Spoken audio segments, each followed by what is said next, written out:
the spring and the roller coaster. Look at the below diagram, please.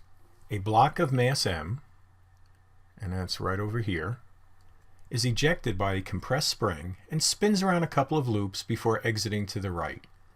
What is the velocity of the block just as it leaves the spring and at points A and B, and let's assume no friction. And it's going to spin around like this on the inside. Could you use free body diagrams in Newton's laws?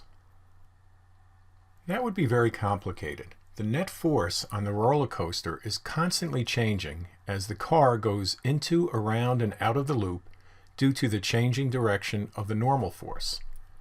The gravitational force is the same magnitude all around the loop and points down, but the normal force is always pointing towards the center of the loop and its magnitude constantly changes.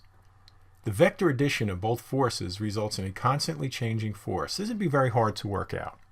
But what about conservation of total mechanical energy? How would this work? We're going to define the system as the spring, the block, and the loops. We will assume no friction, hence there are no external non-conservative forces on the system. So the total mechanical energy at this point here where the spring is compressed equals the total mechanical energy of the block as it leaves, as it goes to point A and it goes to point B. And this defines all the various energies we have. We'll assume, again, there's that assumption, that GPE equals 0 along the base of the loops, and we've compressed this spring with spring constant K at distance delta x. So our initial energy is just going to be elastic potential energy. Then at point 1, it's just going to be kinetic energy, and check out the subscripts. At A, we're going to have kinetic energy because it's moving, and also a potential energy, gravitational potential energy. That's this term, and that looks very similar to the next loop with the exception of the subscript. Then we go ahead and put in the 1/2 kx squared, the 1/2 mv squared, and also the mgh's.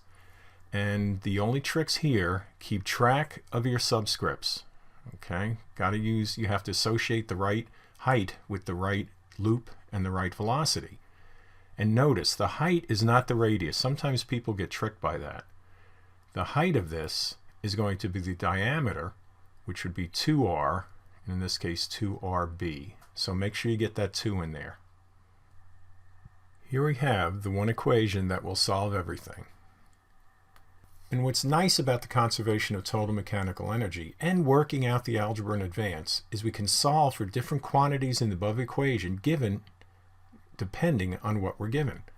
Right? If they gave you the height here and a velocity at A, you could find your initial velocity.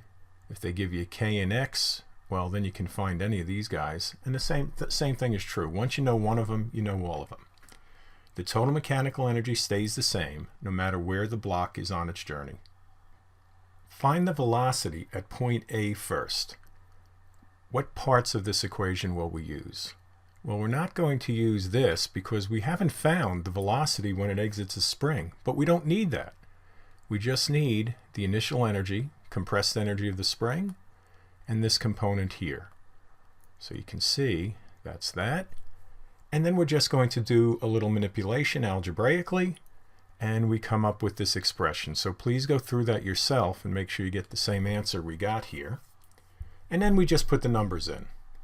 What else could we solve for by modifying the solution just a little? And again, this shows the value of doing the algebra first before you start putting numbers in.